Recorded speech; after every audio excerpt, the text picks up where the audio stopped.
তুমি না তোমার ফ্যামিলির সাথে বললে যে দেখা করে দিবা। করাবো তো। বাবা তুমি এখানে? যাক, তোমার সাথে দেখা হয়ে ভালো হয়েছে বাবা। Meet my girlfriend. আসসালামু আলাইকুম আঙ্কেল।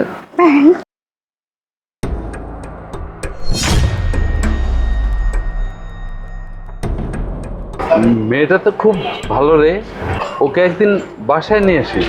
অবশ্যই আসবো আঙ্কেল। ঠিক আছে, তাহলে তোরা এনজয় কর। তাহলে আজকে আমরা যাই বাবা, একটু কাজ আছে। Bye uncle. বাবা যেহেতু বলছে তাহলে তোমাকে নিয়ে বাসায় একদিন যেতে হবে, বুঝছো? আর বাবা মনে হয় তোমাকে পছন্দ করছে। তোমার বাবার কথাতে তো এটাই মনে হলো। আসসালামু আলাইকুম আঙ্কেল। ওয়ালাইকুম আসসালাম। আঙ্কেল, ইমন বাসায় নেই? না, ও তো বাসায় নেই। সেদিন জড়িয়ে ধরে আপনাকে ইশারা করেছিলাম, তাই আপনি বুঝতে পেরেছেন, তাই না? না মানে আমি তোমাকে আসতে বলেছিলাম। সেদিন ইমনের জন্য তোমার সাথে ভালো করে কথা বলতে পারিনি, সেদিনই আমি বুঝতে পেরেছি। আসলে আজকে তো বাসায় তুমি আর আমি। এখন বলো তোমার মন কি চাচ্ছে? আপনি অনেক স্মার্ট। আচ্ছা, আপনি আমাকে একটা কথা বলেন তো, আপনি আপনার ছেলের গার্লফ্রেন্ডের সাথে যে কাজটা করতে চাচ্ছেন এটা কি ঠিক? সেটা তো তুমি বলতে পারো নীলা, যে বয়ফ্রেন্ডের বাবার সাথে এটা করা ঠিক কিনা। ইমন, তুমি তুমি না বাইরে গিয়েছিলে, তো বাড়িতে কখন এলে? ও বাইরে যায়নি, ও পাশে লুকিয়েছিল। লুকিয়েছিল মানে? কাল তুমি বাবার সাথে যা করেছিল, বাবা সব কিছু আমাকে শেয়ার করেছে। এর জন্যই তোমাকে এখানে আমি ডেকেছি। আমি যখনই বললাম যে তুই বাসায় নেই, তখনই ওর আসল রূপ বেরিয়ে এলো। আমি তোকে আগেই বলেছিলাম এই মেয়েটা ভালো না, ওর চরিত্র খারাপ। দেখেন আঙ্কেল, আপনি আমার সম্পর্কে না জেনে আজে বাজে কথা বলতে পারেন না।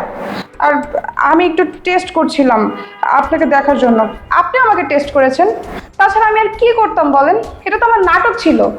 আমি যে বাড়িতে বউ হয়ে আসব, সেই বাড়িতে আমার হবু শ্বশুরের চরিত্র কতটা পবিত্র সেটা আমার খুব ভালো করে দেখার দরকার ছিল।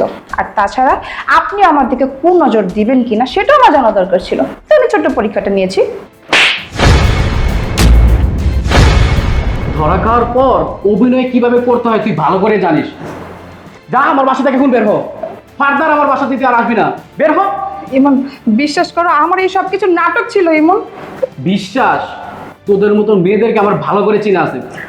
সোজা আমার বাসা থেকে বের হয়ে যা, যা বের হয়ে যা। আমি যা বলছি সব সত্যি কথা বলছি, আর আমি জেনে শুনে এই নাটকটা করেছিলাম। শিপু, তোমার বিশ্বাস না হলে তুমি শিপুকে একটা কল করো।